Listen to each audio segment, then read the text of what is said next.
everyone, it's Amanda with Americana Gardens, and today I got these gorgeous dahlias behind me to plant, and I got some like little petunias and some leftover pansies I'm going to tuck in. So that is the game plan. I have 4 places where I could plant them. However, I only have 5 dahlias, so I'll see where I finally decide to put them. But I'm just going to show you them real quick because they are absolutely darling. Okay, look at this color.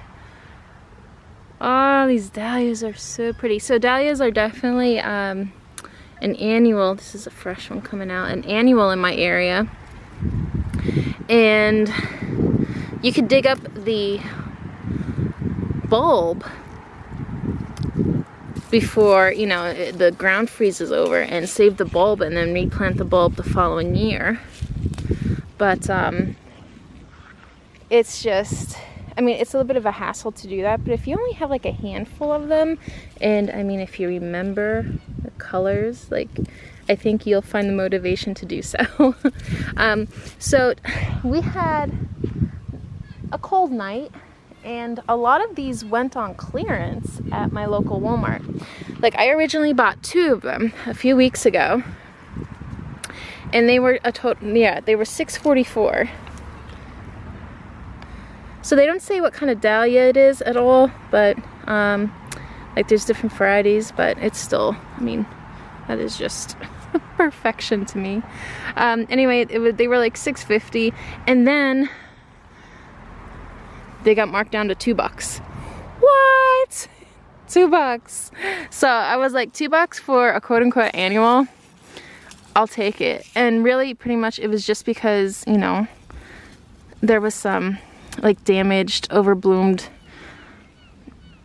flowers on it, and I was just like, well, I could easily clean them up, no problem. And I'll show you guys what to do with that real quick. Okay, so this one right here is a spent dahlia. So you would just follow their stem all the way down to kind of like where it connects and just snip it off. That's all you gotta do, and then just discard the spent bloom.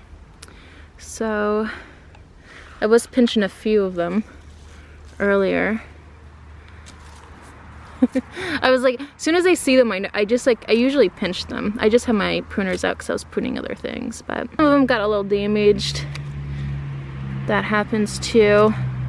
No biggie. And you just take out like any of the dead foliage. All you gotta do is just clean it up a little bit. And for $2, totally worth it. Yeah, like see, these just had a lot of like dead foliage on the bottom. You just clean it up, no biggie. And these dahlias get larger. They put on one heck of a show. It's kind of odd to have dahlias out and your tulips still blooming. Just because these are definitely more summer oriented flowers. But anyway, for $2 I couldn't pass them up. And I really like these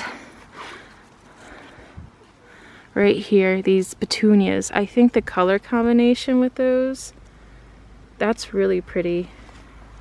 This is definitely more of like a fuchsia color in person, the petunias here. And again, you just deadhead them.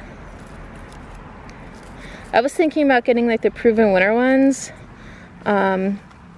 because they always perform. Like, they're pretty great performers. But they didn't have them at Walmart where I was.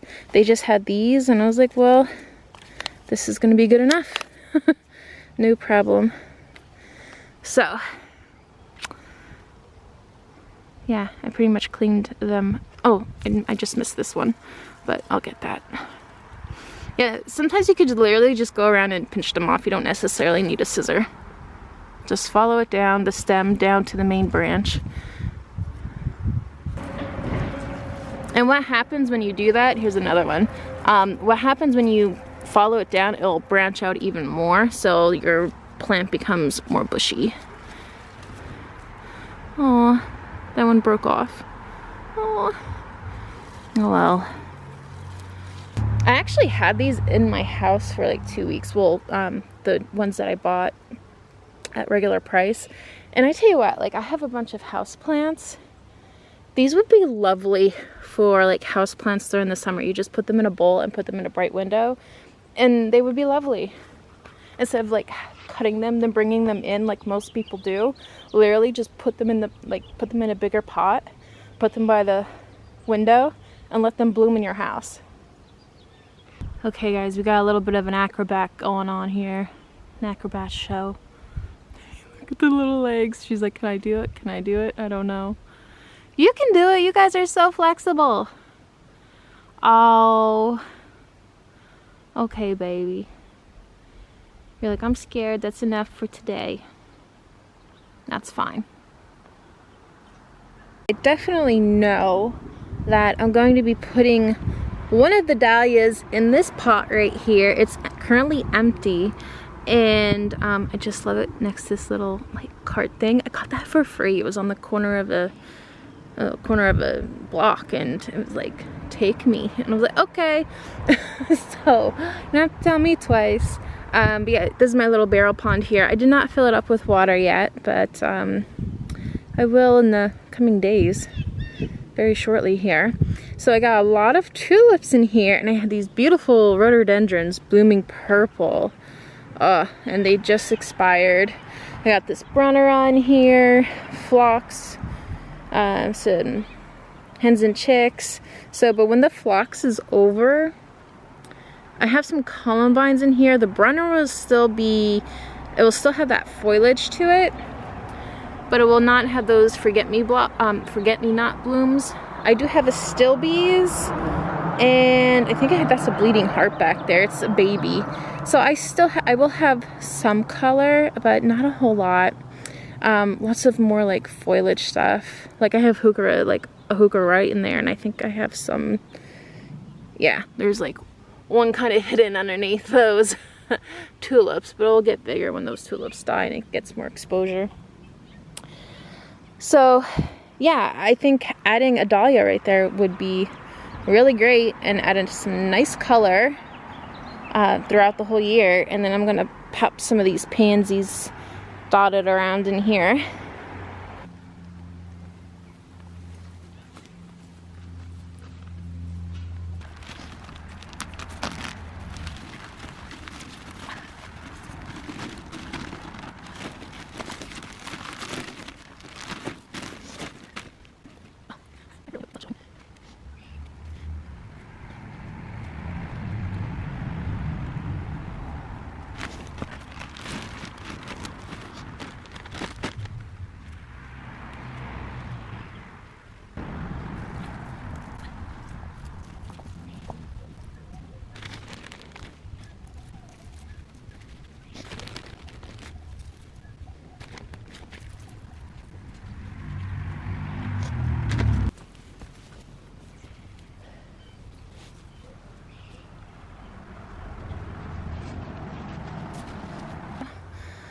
That is it.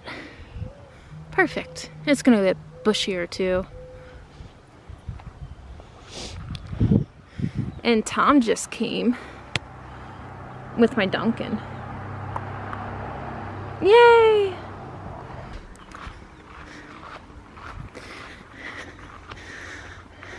Thank you. Of course the phone's gone. Yeah, but it'll still be in there. Yeah. I don't know if you're that kind of person. That needs a straw? A straw. Yeah. Not with this kind of lid. I use the straw. But that's to get the You cream, do? To get the cream and sugar off the bottom to get the full effect. Oh, you're fancy. Yeah. Okay, so the next spot for these dahlias. Oh, they're so pretty. So I think I'm gonna put these, I got to clean up these pots. I usually put annuals in these pots anyway. So yeah, I gotta clean all this nonsense out. And this is actually a dianthus in here, which came back.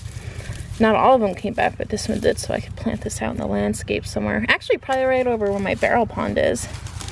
But yeah, rip all this nonsense off. And then I got this, like, wild rose bush, I think it is. I don't know, I gotta clip it. And I should probably just get rid of this stuff too and fill it up with some soil, because over the next coming days, I will get more of this, more annuals, and put them in here. So, and then just over the stairway, I got it on this one too. So, yeah. Look at all these weeds, like how did that happen? Okay. Yeah, I gotta get rid of it. Actually getting like pretty chilly. Whew, I just had, well, Tommy came down, and then also my one friend Ashley came down, so that was a nice surprise. I was like, you gotta come over and see my bunny. I love my bunny. Oh.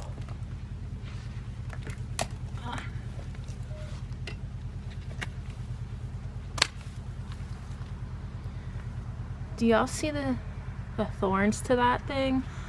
Oh, it is brutal. I hate these. Hate them.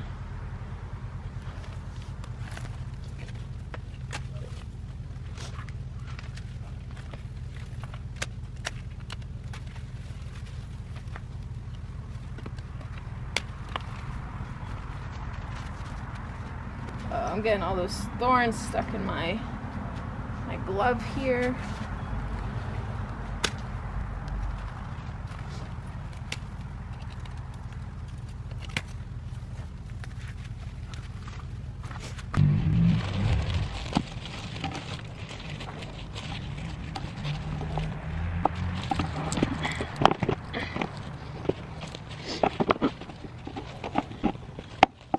Dahlias.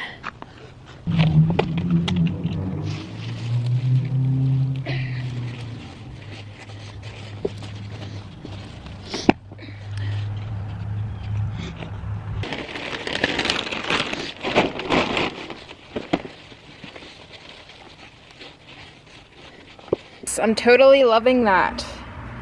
And these will get big and bushy, and they're easy to water here too. Love it. Love it, love it, love it.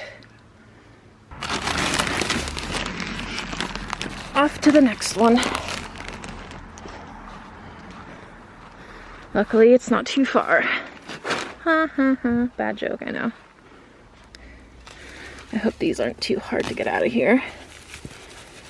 Oh. Oh yeah, that's gonna be a two-hander. I can't do it with one hand. I'm gonna have to put down the camera. Dig it out. Some elbow grease. Oh yeah, oh yeah. Alright. No, not reuse. I do reuse my soil. Mainly because there's nothing wrong with it. You just add fertilizer to the soil. So don't, unless there's some type of infestation or something like that, keep reusing your potted soil. It's not a big deal. I know other YouTubers, like, they're in it for the money, really, like the companies are. But you definitely don't need to do that. Looking good. Yes.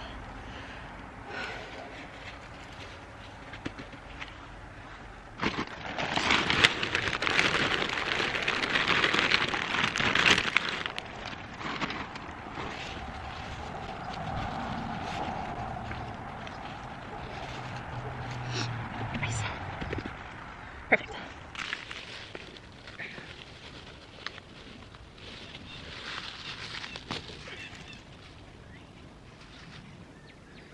Look, I got this sign, Mandy's Secret Garden, when I went to Rehoboth Beach 2 years ago, I think, for my birthday. Yeah, and there it is. But yeah, I'm glad I just kind of got this all cleaned up and stuff. I got these left over here, and I have a good, I was gonna put them on the, like, I have these pots in front of my house, but I decided not to. I'm gonna do something else there. I'm actually gonna put these, sorry, yeah, water line was dug up, and that's why we have this. Anyway, I'm gonna put him right down here in these white pots, Now the two in the back, I have these lavender trees, but I'm gonna put these dahlias in the front. Nice. Oh, look at these. Oh, I love these bleeding hearts. So lovely.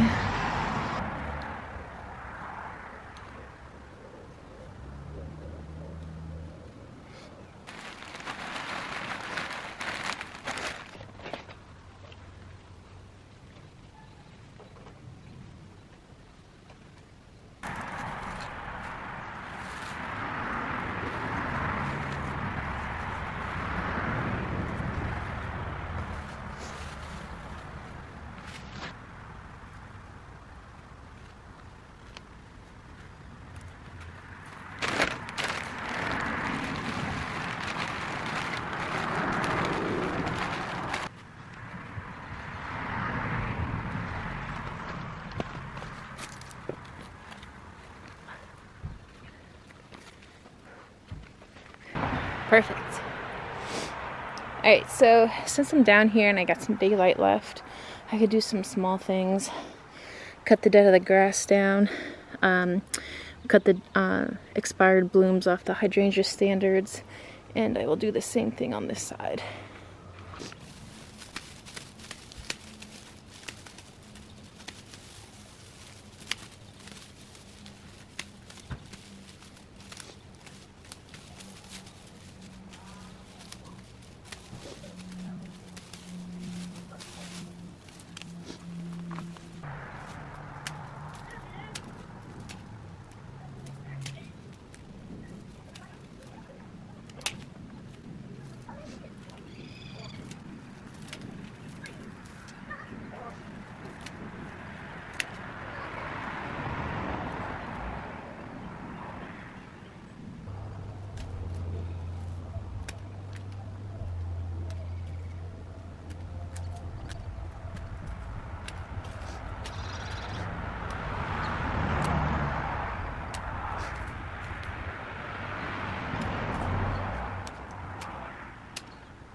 Oh, okay, that looks so much nicer.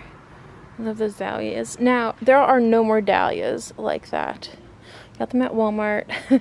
There are absolutely no more. So, I do have like a little lavender on standard there in those pots. We'll see what they do. If not, I'll just put some other stuff in there. No biggie. So, you probably saw me ripping down some Virginia creeper there. That is very invasive and aggressive in my area. It actually is. Let me show you guys this. It was actually growing up underneath, and I don't know how far up it goes. I don't know. It's kind of crazy. So I just cut it here, and hopefully it'll just die off. I'm gonna paint all this. Yeah, I'm gonna have to scrape off these little stems, if you will, too. But I'm gonna paint all this black. I started on it and then I ran out of paint. And also, I was using like a regular rolling brush, and it really just couldn't get in all these like little fine areas. So I picked up a sprayer, and I'll be doing that with the sprayer. This is a gorgeous climbing rose that I just desperately need to get on a trellis of some sort and have it here. And this can go up against this wall here, and it'd be glorious. So, and I pruned this hydrangea. This is a firelight hydrangea. And I'm really happy with the shape of it. And yeah, it's good. It's good. So I'm just gonna swing over here and do the same thing on this side. But I'm actually gonna walk you guys through pruning these hydrangeas. Panicle hydrangea pruning time. Okay, one way to tell if you have a panicle hydrangea is look at the like the spent bloom if you still have them on. Like they will be, let me focus this a little bit better. They're more of like the triangle shape. I just broke that off, not a big deal. Okay, so yeah, this is definitely a panicle hydrangea. These will bloom on new wood, so you can cut these babies down if you want to. These are very durable and very hardy to the cold. So what I'm gonna do here, like what I did with the other one, this one actually suffered a little bit. There's definitely new growth on here, and what you'll want to do, okay, there's a new growth right there. I'm just gonna take this whole thing down right until right above there. Just cut it off. You like panicle hydrangeas are the easiest hydrangeas one to take care of. They are the most low maintenance, and you don't have to cut them.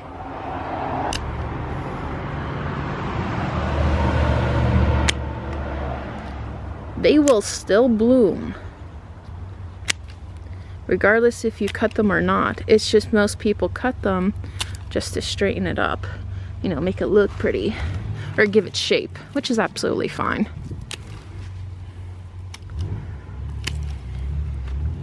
Alright, so I'm gonna try and get rid of some of these growth that's growing in towards the center.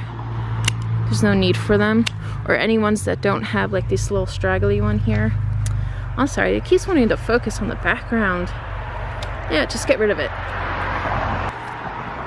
Yeah, panicle hydrangeas you can't go wrong with. One, because they're the most hardy, they're low maintenance. Like I said, this was actually out of the ground. This bush was out of the ground without my knowledge for several days during the the summer and the brutal heat. I thought it was a goner, but it definitely, it came back. I just like, well, I know these guys are like really super hardy. I'll see what happens, and I'm glad I didn't kill it. Okay, got to focus. So if you don't have the big leaves yet, just look for the swollen buds along the branches here, and then you could cut like right above it, like so.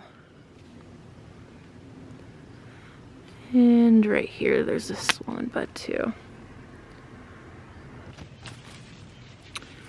Okay, so these are pretty much expired. These are all from last year, so I'm just gonna cut off a lot. And you could actually cut small, like spindly branches that are really not going to produce anything.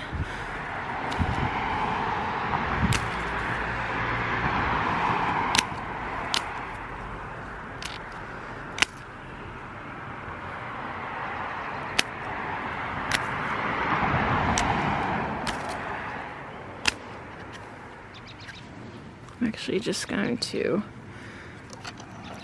take this whole one right here. Boom. You're out of there. Needed some space in here anyway, because these will get big and fast.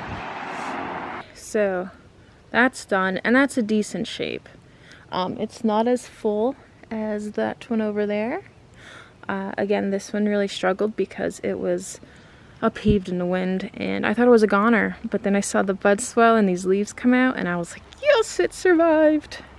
So I'm just gonna cut these grasses, and that'll be it. Yeah, so it's actually a lot brighter in camera than it is outside. It is getting very dark and a little hard for me to see. So I'm just gonna cut the grass and call it a wrap. I didn't get a chance to plant those small little petunias and pansies, but I'll do that another day. It's not. I pruned the hydrangeas and I cut the grass down, so that's good enough for me for today. So thanks for joining, and if you like, hit subscribe. Check out more garden content. I do a weekly tour, which is always fun during the growing season, and I also do indoor plants too, so check me out. All right, well, have a good one, everybody. Check you next time. Bye.